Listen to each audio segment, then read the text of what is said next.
Here's a little update on the quick start adjustable external voltage regulator I installed on my Jeep. After installing the voltage regulator, I kept getting a warning down here on the VIC telling me to check the gauges, and then when I checked the gauges, the battery gauge would be pointed up at the 19 all the way up, and it would stay there for a few minutes and then go back to normal.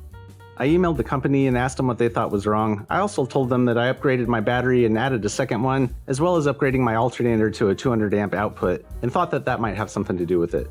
I thought maybe the resistor they sent me wasn't big enough to handle that kind of load, but I really wasn't sure what was going on. When the company got back to me, they said that those kind of problems were usually due to a bad ground connection between the unit, the vehicle body, the battery, and the alternator. So the first thing I decided to do was replace this dinky ground wire with a real beefy one. Here you can see the 4-gauge heavy-duty welding wire that I replaced the ground wire with. The old ground wire is laying on top of it for comparison.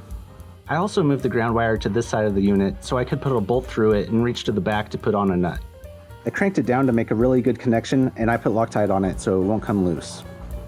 When I took off the old ground wire, I found some corrosion between these connections, so I used a little sandpaper to clean all those up, then I added a light coat of dielectric grease and hooked everything back up. When I finished all that, I was pretty excited to take the Jeep for a test drive, but it still had the same problem. I almost gave up for the day, but it still seemed like a bad ground issue. All the lights were pulsing, and I'd had trouble with these two grounds before, so I decided to take them off and clean them again.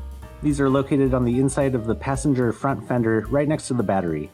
I removed the bolts, used sandpaper to clean all the mating surfaces, and applied a light coat of dielectric grease.